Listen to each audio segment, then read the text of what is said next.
Oh, there'll always be a honky tonk in Texas. And from the dance floor you will hear twin fiddles play. And last call there'll be a jukebox in the corner, playing He Stopped Loving Her Today.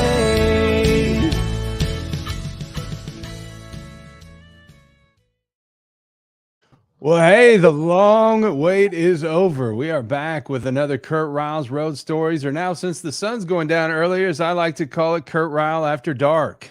Here we are. Hey, I like that music he was playing too, man. That's good stuff. Yeah, whoever did that was pretty good.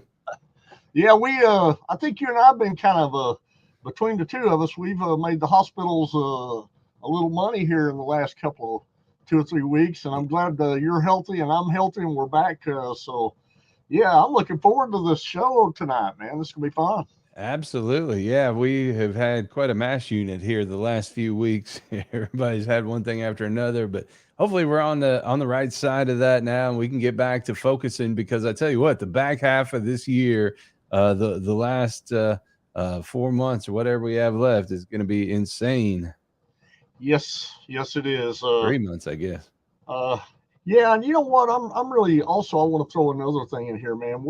Clarksville Creative Sound is really on a roll right now, man. We had just in the last 3 months, we've had Kathy Jewell in here recording, Evie May, Jaden Riley, and Jasmine McDonald was here just yesterday and the day before, and she and I have been writing songs. And but yeah, Kathy Jewell and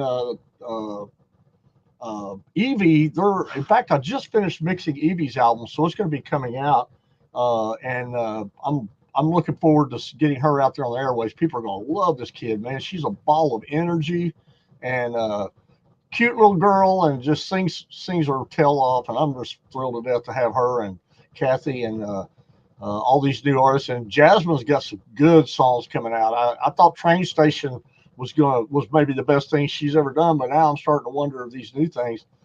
Also, I want to mention that Train Station will be in a movie, or it's in a movie. I think it's coming out maybe this week. I think and I can't remember the name of that movie. I should know that, but it slipped my mind. But anyway, that we got a lot of good stuff going on here, Brent. We're on fire, man. Absolutely, we are here. It's fun to see, and it's fun to see all these artists who have been working so hard, finally getting their due. Yeah, and while we're talking about artists, let's throw a word in there for Darren Wright and Vanessa Bourne, who are in the Netherlands at the Red Carpet Awards show. Brent, you might know a little more about this than I do, and I'm their producer, but I'm seeing all kinds of stuff over there about those two and how they're winning awards, and it's just cool. Oh yeah, the movie is Old Man Jackson. The Train Station is going to be in, so y'all need to watch that movie so you can hear Jasmine McDonald singing in that movie. I knew somebody out there know. Yeah, but yeah, we're really proud of Darren Wright and Vanessa Bourne for going all the way to the Netherlands and winning awards. It just goes to show, man, we're really growing leaps and bounds all over the world, and I couldn't be more happy with them. Yeah, well, it's one thing to grow here stateside, but to have that international exposure is really big. And I know, as we've chronicled on this show and on Fort Worth Musical Moments a number of times over the past few months, there's such a hunger for that music abroad too, especially in Europe. They're just they love that traditional country sound, and there's a lot of inroads to make there. Yeah, and you know, I think the country is just hungry for just good music, just values. You know, who's this guy that's out there burning up the charts right now? I saw today. His name is Oliver. Yeah. You know what I'm talking about? Yeah, absolutely. And as a guy that I honestly, for as many people as we know in this business, I never heard of the guy before seeing him once. And then it's kind of like everything on social media. Once you see the guy once, like, he's everywhere. Yep. I mean, that picture was everywhere. Everybody was talking about it. and he was the biggest thing going here for a while now. So Well, he has a song out there about uh, from good Lord, I'm trying to think of the song, but Rich Men from Richmond is that's or it. North of Richmond, I believe, is the name of it. And it's a political thing. It's really about just the state of our country right now and Right. how people are struggling. And you know that thing hit 28 million views in just a few days. And today, I went out there and just did a little research on this guy to try to find out what I could about him. Actually, I was thinking, I'd like to sign this guy to Clarksville Creative Sound. And so I went out there and just started doing a little digging and found out that he was offered $100 million to Wow. sign with the company. And I'm sure he took it. I'm absolutely sure he did. So I just thought, well, I think I'll just pull my bid out. You didn't think that maybe he'd wait for Steve Marquardt's counter offer? I just kind of let it. I thought I'm just going to let him go and just $100 million. It's hard to believe, and then one song. It is, and I tell you what's really wild, how it really caught everybody's attention. He topped the iTunes chart, and here's a guy that usually isn't done by people who are independent artists. So Yeah. to do that without a label backing and virtually come out of nowhere, it really stunned everybody. Well, he's a farmer, Brent. Right. He lives on a farm, and one day he just wrote that song because he felt it. He just went out there and got on the camera and just sung the thing, and it just went crazy viral.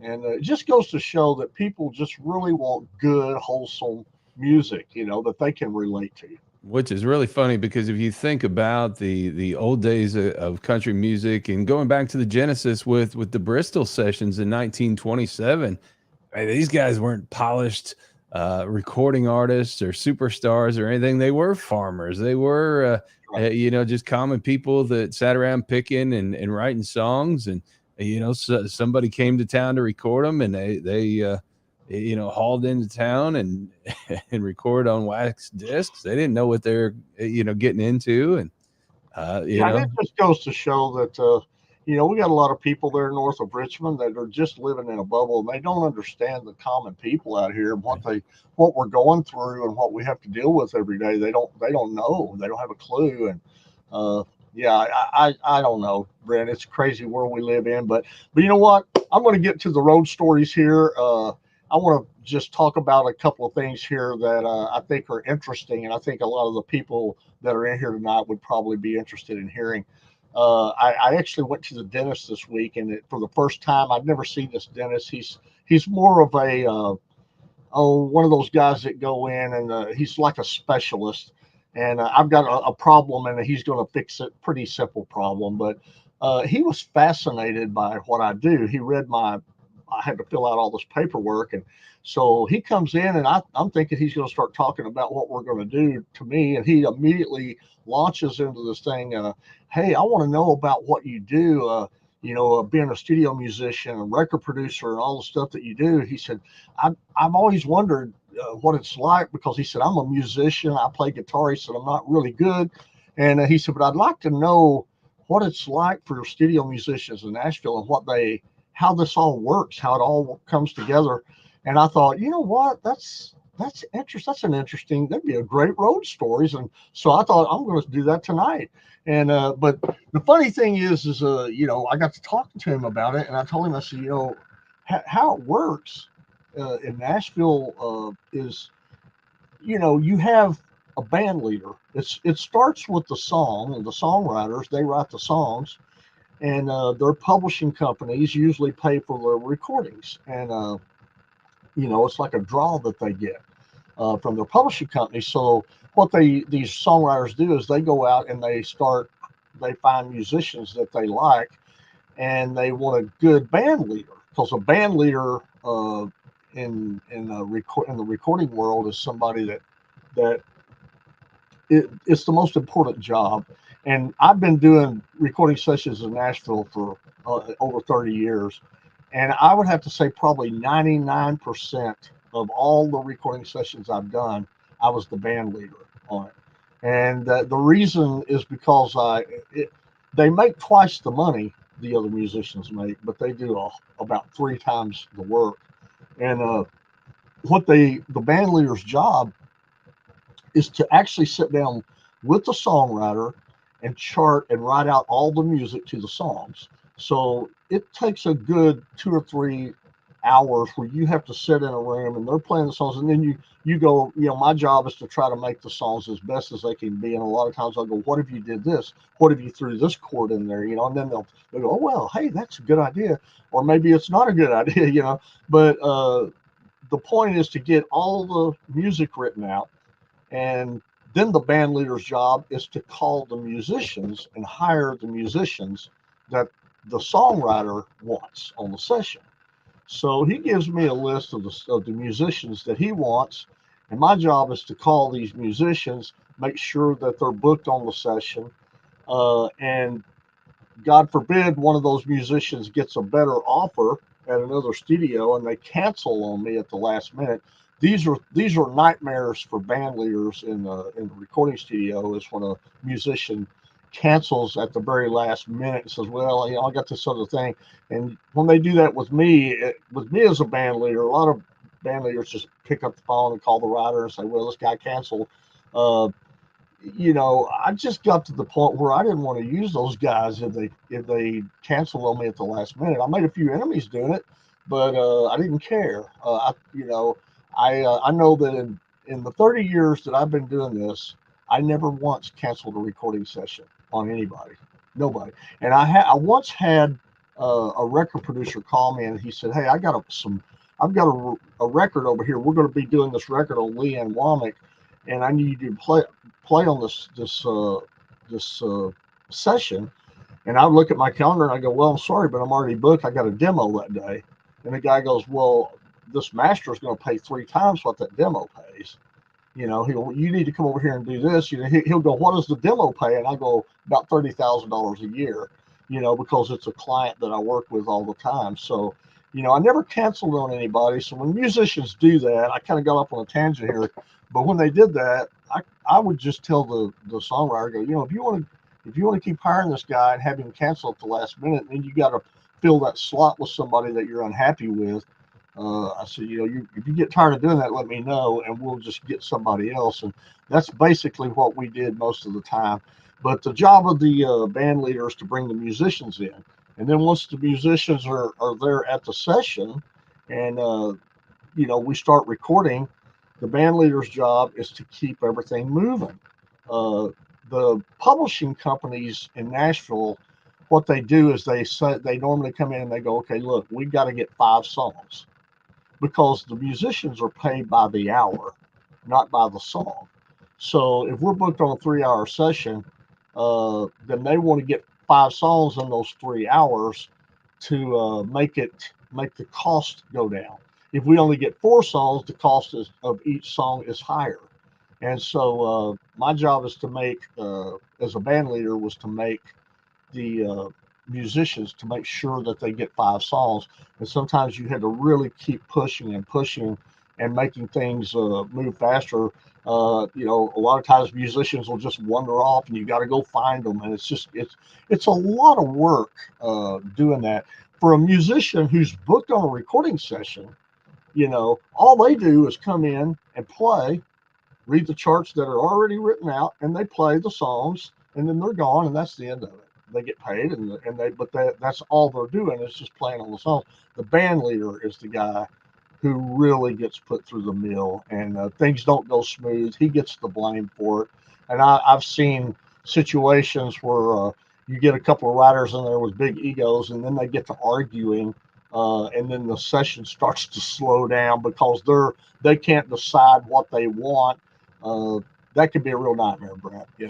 But in the long run, as you do all your work now today as a producer with Clarksville Creative Sound, how much did that sharpen you? Because it seems like you've taken all those skills from your days of having to carry that load on your back, and it's really made you who you are. Man, I got to tell you something. It really, being the band leader on all those sessions. I don't hire a band leader now. When I do a session here at Clarksville Creative Sound, I am the band leader. I chart out all the stuff. I call the people. But when they come in, I have say so about who is going to come in here and work. And if you look at that picture right there, You're looking at the guys that I like to use. Those are some fabulous musicians right there. And, you know, Brett, there's a lot to be said about hiring these musicians, man, because, you know, a lot of songwriters don't think about things. They just want, they know this is a musician I like his playing, I like this guy. They're not thinking about what could go on inside that studio. And I'm just going to give you an example of what I'm talking about. I have seen times you've got some people who are so political that they wear everything on their sleeves. So if you bring a drummer in over here and he's a one of those left wing radical liberals, and then you got a guy over here who's a radical right wing conservative, and those guys both wear their politics, they're going to butt heads before that session's over. You know, you got all kinds of turmoil and stuff, and that's what's helped me, Brent. Is to come into this environment. What I do is I hire I don't do that. I just hire. If I'm going to have liberals, I'm going to have all liberals. I'm going to have conservatives. They're going to be all conservatives. I don't want any talk of politics. Right. You know, and that stuff goes on in studios, and it has for years, and it can really stop a recording session. Well, I think it speaks volumes for the work that you do, that these guys, and you've got some of the very best in the business who are there regularly, and then they don't balk about making an hour drive out of the city to come and work today and consistently. And you know what, man, a lot of that speaks volumes about this place and about the people that are here and that our staff, because we got a good bunch of people, and it's always fun to come here and record. There's never any issues with anything, and these musicians like to come here, and because they do drive a little farther, I pay them a lot more than they would make in Nashville. And I do that because I'm a musician, and for years, you know, we're the guys that are on the records. We're the guys that really are creating that music, but we're the most underpaid people of all, Brent. The musicians are truly the most underpaid, and people don't really believe that when I say it, but I'm here to tell you right now, they don't make a lot of money. They have to go in and work all day long, 6 to 9 hours a day, nonstop recording, just to be able to pay their bills. And it's sad, but that's just the way it is. It's always been that way. And I blame a lot of it on the unions. I think the unions are terrible because they just basically go out there and say, okay, this is all you have to pay the musicians. This is scale. So we're relying on them to tell us how much we can make. It's just a bad thing for players. But anyway, I'm just happy that I don't have to do that in Nashville anymore. I did it for 30 years, and it's so nice not to have to deal with all of that, and to just be able to come in here now and bring players in and do things that the way I want to do it. And I don't get a lot of problems. I don't have a lot of problems, you know. And these musicians know me, they trust me, and I trust them. And we all talk about things. We collaborate on music and things of that nature. But when it gets right down to it, basically I'm saying, this is what I want. Give it to me, and they do it. And so it's wonderful. I just want to make quick mention here. I see a few people in the comments here talking about the stream freezing up here. I did get a message from Facebook about there being an issue with the stream to Clarksville Creative Sound. Nothing that we did wrong here. It's just something on the Facebook end. So our apologies here if you're seeing it freeze up or not seeing it at all. It did the stream to Fort Worth Musical Moments page like that too. I think it killed it all together. So something going on crazy with Facebook tonight, but we apologize and trying to do the best we can, and we'll share the finished show to those pages when we're all said and done here. So if you missed any of it, we can catch you, but sure do appreciate everybody taking the time. We got a good crowd here tonight, and we appreciate it. Yeah, and you know, it's funny, when I was telling this story to this dentist, he was really mesmerized by all of this, how all this stuff worked, and he asked me questions about. He said, "Have you ever done any producer? Are you a record producer?" I said, "Yeah." And he said, "Well, takes on different responsibilities too." And I told him, I said, "It sure does. A lot of times, you know, as a record producer, you know, look, I've been looking at it from a musician standpoint, but now, you know, I'm stepping into the record producers chair, and you look at it from a totally different angle, you know, and a a lot of these now, the record producer has to deal with these artists, and a lot of these artists can be a real pain in the rear too, because the record producer's job is to put out the very best album or the best product.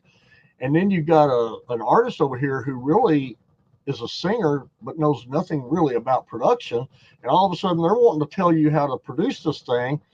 It can be real tedious work doing that too, and I've had issues with a lot of that where they throw out ideas that I know are just terrible ideas, and I have to go, no, we can't do that. That's not good for your career. And you can have all kinds of problems like that. And I've also seen artists, Brent, that would just absolutely sabotage their careers. And I don't know what that is. I don't know if that's some kind of a mental thing, or if it's. Sometimes I think they're scared of success, or maybe they're scared of failure. I don't know. But I've actually seen people just literally destroy their careers. One particular 15-year-old girl that I was producing, we had her signed to Disney, and the girl, her parents, I think, wanted it for her more than she wanted it for herself. And when she finally got it, which she didn't think she would, but when she did, and the record deal came with a major label, they put her out there on a bus. She goes out to a radio station and says, well, I miss my boyfriend. I really hate this job, and I'm going to quit and go home. And walked off the set, and just totally destroyed her career. Of course, with a 15-year-old kid, later she came to regret that and, wanted to fix that problem, but it was just too late. And then I've seen other artists that, I'll just give you a real quick example. I was on the road one time with a big star, and I'm not even going to mention his name, but we were in a room, and there was one of the guys in the band who was just a monster singer, just an excellent singer. And this guy told him, he said, this big star that I was working with, he told him, he said, man, you need a recording contract. And the guy he said, well, I'd like to have that. He said, I'm going to make it happen. And he picked up the phone and he called CBS Records in Nashville. And he said, I got a guy here. He said, and he's a great singer, good looking guy. And he said, he's the real deal. And we need to talk about signing him. And the guy said, well, when you guys come back in off the road, bring him in. And he said, let's start the process. And the first thing this guy did was got on the phone and said, well, listen, I want to do this, but if we're going to do it, I don't want to be using studio musicians, because I don't want my records to sound like this guy right here and everybody else. I want my records to sound different from everybody. And just totally started shooting himself in the foot, destroying his opportunity before he ever even met the guy. And of course, the star that I was working with got back on the phone and said, hey, let's just forget about this deal. This is going nowhere, and hung up the phone. So, you see all kinds of stuff like that, Brent. And there's nothing in this business that I haven't seen or had to deal with. I've seen fights in a recording studio. I've had to break up. I've had to pull two women apart who were fighting over a guitar part on a song. One liked it and the other one didn't. Craziness, So never dull, huh? No, it's never been dull. And but people are always wondering what it's like. And basically, so the musicians come into the studio. I hand them a chart, and I go, okay, this is the music, and this is what we're going to do.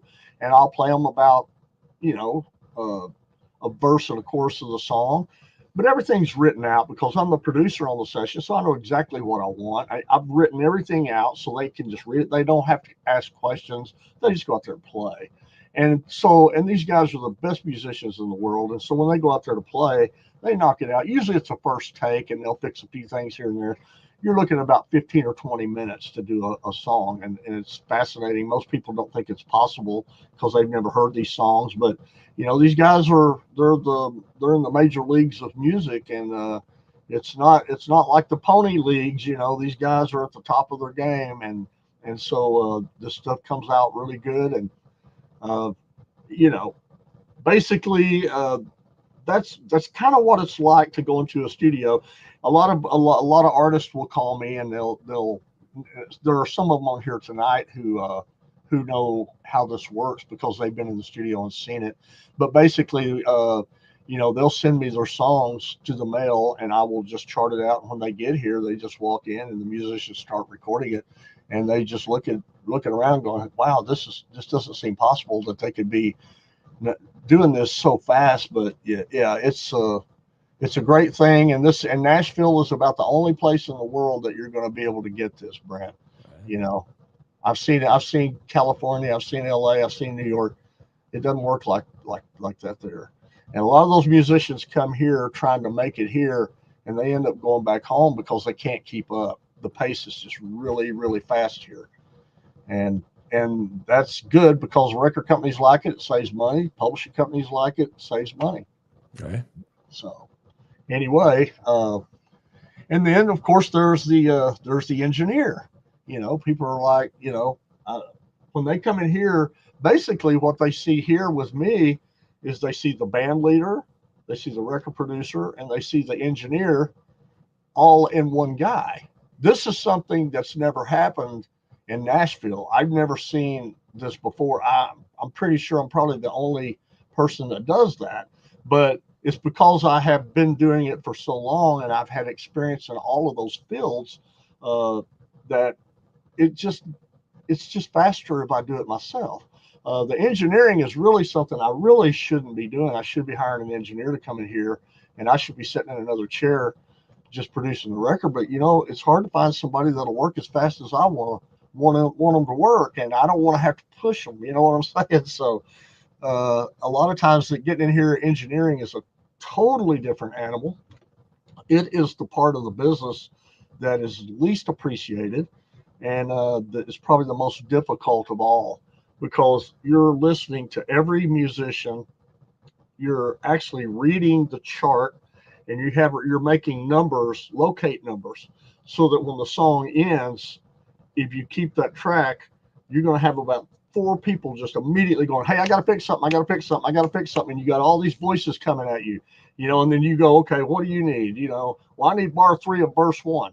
Well, I've made a locate number right there. I know where every place is that they're talking about, and I hit one button, bam, I hit record, and they have to be ready because it's coming fast. And when they fix their deal, I'm like, okay, what do you need? Well, I need bar 4 of verse 3, and bam, it's there. And so that job is one of those mental jobs that at the end of the day, I just have to lay down because I'm exhausted. And you just you're never stop. And when one song ends, I'm the band leader. So okay, you guys got to come back in here. Let's get ready for the next song. One guy doing all that much stuff in one day is exhausting, Brent. Yeah. And that is something I never did in Nashville, but doing it here, I've gotten used to it. And I guess I just don't want to turn it over and let somebody else do it, because I just don't feel like they're going to do it at the speed I want to do it, Right. So an amazing thing is when you go back there and do your punches there, a lot of what they want to fix is stuff that to my untrained ear, or relatively untrained ear, would probably sound just fine, but it's something that nags at them. And then, it doesn't take them 5 takes to get it right. They just bang it through on the next take and move on. It's really remarkable. It is remarkable. And a lot of times they'll leave. And the cool thing about me being the engineer is I'll go back and I'll listen to stuff, and I'll find tiny mistakes that they overlooked, So I have to go find a spot in that song where they did something like that, and then I have to copy and paste it into the place where the mistake is. A lot of times you can't do that. If it's a guitar part, I know what kind of guitar they play, so I plug it into my amp and I get it to sound exactly like theirs, and I just play it and fix it. Right. Same thing with piano. And we got a lot of music. We got a lot of singers on here right now. Kevin Fullen. There's a lot of people here who have been in here and seen this process, and they know what I'm saying because they've seen it and witnessed it. And it is a very, very mind-boggling, tiring job. And at the end of the day, my wife goes, "Well, you didn't do anything but sit in a chair." You have no idea the mental anguish that you go through doing this stuff. But yeah, it's fascinating. And I just want to mention some things too. Some people that I've worked with, I talk a lot about Mel Tillis, Vern Gosdin, and people like that, because most of the people on here know who these people are. But Brent, if I went back and was just the other day, Braden, my son, was sitting in here, and he was looking at my discography and was just looking at different things that I had worked on. And he said, Dad, he said, you didn't tell me that you worked with Lee Brice. And I said, yeah, I played on a whole bunch of stuff. There he is right there. Lee is what a talented guy he is. Talented songwriter, singer. I worked on a whole lot of stuff with Lee, and he goes, well, he said, you don't have any gold records up here with Lee. And I'm like, to be honest with you, there's just not any more room in here. You've been in here, it's kind of like I'm out of wall space. All my artists keep bringing me these big pictures. I just keep putting them up. But there's a lot of these young artists out there today that when they first started coming up, they came up as songwriters. Lee was a songwriter. He was not thought of as a singer. Nobody thought of Lee Brice as a singer. He was a great songwriter and had a lot of success. And but the stuff that we recorded on him back then ended up getting him a recording contract. So he went on to become an artist. And another story exactly like that is Chase Rice. You guys, there's Chase right there. Chase was a songwriter, and Chase used to come in, and he worked a lot with a guy named Jesse Rice. And Jesse now is maybe one of the top songwriters in the country. And Jesse back then, he was a singer. He was a singer, I thought, more than Chase was. But Chase ended up being the big star, the singer, and Jesse, he went on to do a ton of songwriting and all kinds of stuff. But Jesse and Chase did an album, and this album has been kept really quiet until recently. I played on this album, and it's called The Pirate Session. Mm-hmm. And this is a little interesting story about Chase and Jesse Rice that people don't know. But those guys were fascinated with pirates. They were, especially Jesse. Jesse was fascinated with, remember Blackbeard? And all these pirate things. When he grew up as a kid, that's all he really watched was pirate stuff. So he wrote all of these songs about pirates. And, I thought it was kind of a funny story, kind of a funny joke that we were playing on these things. But he did a whole album, and I'll be darned if they didn't release that thing. And now I'm starting to see that going out everywhere. And so for all you guys who have not seen the pirate sessions, I played on that stuff. Go out and look at it. Chase Rice, Jesse Rice, those guys wrote all that stuff. It's really cool. And another artist from that era that I worked with that I don't talk about a lot is Taylor Swift. I have a lot of people because she's so famous now, and she was famous then. But a lot of people, they ask me about Taylor, and they're going, and Taylor's one of those people that today, most people love her, but some people don't like her at all. You love her or you hate her, I guess. I don't know. I don't know the Taylor of today. I knew the 16-year-old Taylor, and that girl was a sweetheart, and I loved working with her. She always had a smile on her face, and she was never in any way abrasive to anybody. I don't know the Taylor of today. I know she's different than she was then. She's moved off to Hollywood and probably got into that crowd, and who knows, but the Taylor, I like to remember the Taylor that was 16 years old. And I still have people call me going, hey, can you get me in the Taylor Swift concert? And I'm like, no, I haven't seen Taylor since she was 16. I don't think she's going to let me call her and get people backstage. But there was a lot of those people back in those days that I worked with in the studios, and I could go on about a lot of them. Braden was he was really caught up in some of that. He was looking at some of those names, and a lot of that stuff I had forgotten about. And there were a few names he mentioned that I didn't even remember. He said, well, Dad, those are stars. And I just didn't even remember working with them. They've gone on, I guess, and done some big things in their careers. But well, one more you got to throw in here. One of my favorites here. Oh, Justin Moore. And there's another guy, Justin. Justin didn't come in as a singer. He came in as a songwriter. In fact, all of these artists today, they come in as songwriters first, Brent. And I'll tell you why they do. Back in the 90s is when this all really started. People wanted the record companies wanted to own more of the artist than just them being an artist. And so what they did was they wanted to sign them to the publishing company so that they own the publishing and the artist. And so they would do a split deal with the artist. And that's how a lot of these songwriters got recording contracts. They were pretty good singers, and they were good enough and they wrote great songs so that the record company could look at them and go, hey, you know what? We can market this guy. We can get him in here on it. We can get his publishing and we can get him as an artist.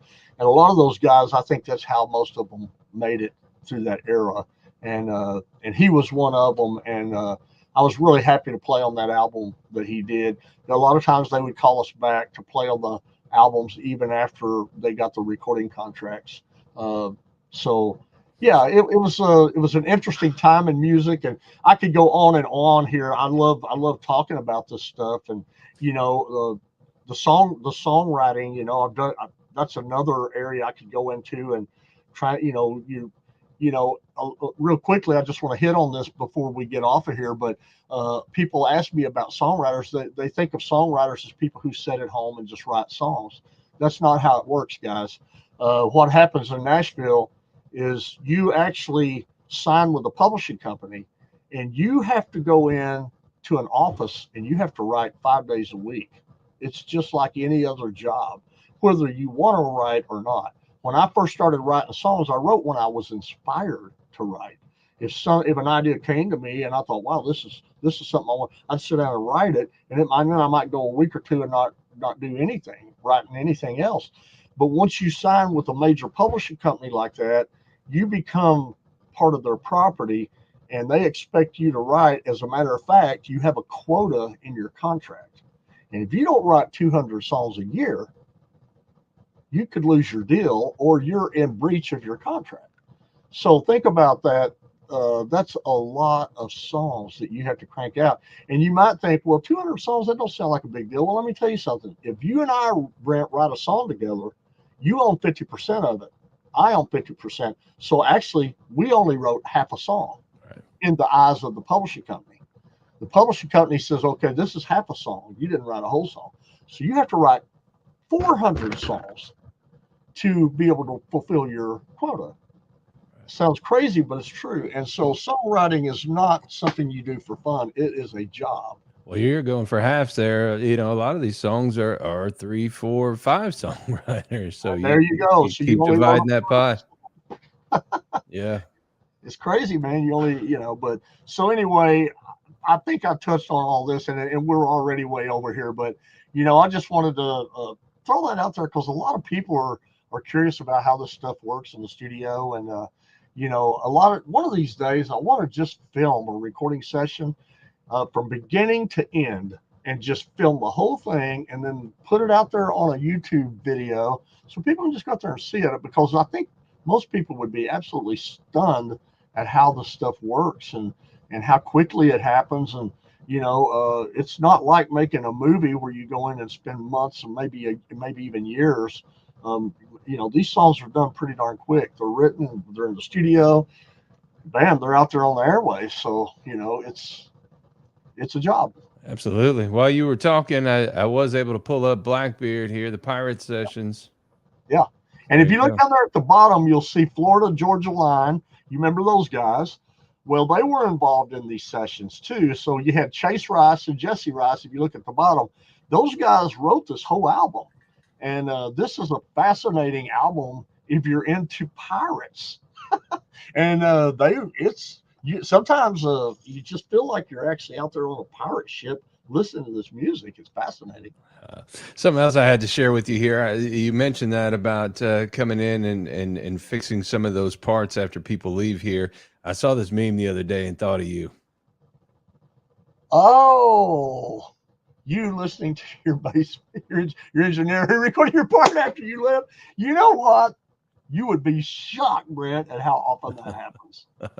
A lot of times I bring in musicians here, especially guitar players. And I'm almost embarrassed to say this, but I don't a lot of times they'll play a solo, and then when they leave, I'm here working on it, and I'm thinking, a solo is not moving me at all. I'm just going to replace it, and I do. And I've got you see all my gear set up here. I've got pedal boards of pedals, and I just plug my stuff in, and I just replace that solo and get it the way I want it. I don't do it all the time, but I do it a lot, and there's a couple of guys I bring in here that I absolutely love everything they do. One of them is John Connolly. John, if you're on here listening, I'm putting a plug in for you, buddy. He plays with Kenny Chesney. He's a great guitar player. And what I like about John is he'll come in here and he will put down a guitar solo, and then he'll go, hey, playlist that, and let me give you another one. He's the only guy that does that, and I love that about him, man. I don't have to ask him to do it. He just does it. And he'll give me 3 solos, and I can go back and choose which one I want. That guy's got a full-time job here anytime he wants it, and I try to bring him in every chance I get. I love it. So, yeah. Good stuff, man. Yeah, this has been a fun night, and I've enjoyed all these people on here. I just want to say quickly, we got some fabulous things happening at Clarksville Creative Sound. I wish I could talk about it. Brett, you and I talked about this before the show, right. But there's things happening that we can't discuss yet, but it's going to be game changers. If everything materializes, and it looks like there's a good chance it will, but it's like Mel Tillis used to say, it ain't final till it's on the battle. And so we're not going to talk about it until we know for sure. But yeah, there's some good things coming down the pike. I will say this much. If you're on here, make sure you're on Fort Worth Musical Moments this Friday, 10 a.m. Central. Our special guest is going to be Tommy Snyder, who's the CEO of the American Country Network. You'll hear more about that tomorrow when Steve Marquardt and I drop the preview video for this week. But be tuned in to Fort Worth Musical Moments this week, and hopefully we'll have some more details and some cool stuff we get to share there. Yeah, I want to just jump in here and start talking about Tommy Snyder and just what all the great things that's going on, but I'm not going to do it. Steve would call me a bucket mouth if I did that, so I'm not going to. But yeah, guys, listen, if you don't ever watch another show, tune in Friday. You have to see this because this is huge. What you're going to watch Friday is going to be big. And we could be a big, huge part of some of this stuff. So y'all be sure that you tune in and watch that Friday morning at 10, right, Brent? 10 a.m. Central Time, 11 o'clock in the East. We're going to be on, and we're going to have a good discussion. So, how can people tune in to Rural? Yeah, Rural Strong Radio, the 24/7 streaming radio station of Rural Strong Media. You can find that at ruralstrongmedia.com or on the Live 365 streaming radio app. We got the best in traditional country music. All the legends are on there. Everything from all the way back in the late 1920s, early 30s with Jimmy Rogers and so forth, the big bang of country music, on up to Cody Johnson and Eric Church and some of the folks of today. Also, all the great Clarksville Creative Sound artists and a lot of other great independent artists. So you can catch us 24/7. We're growing by leaps and bounds. We also got some great agriculture programming on there and a little bit of trucking industry programming as well. So hope you join us over there again, ruralstrongmedia.com. Also the Live 365 streaming radio app. And I've got my show, Tractors and Troubadours, which comes out each Friday as a podcast.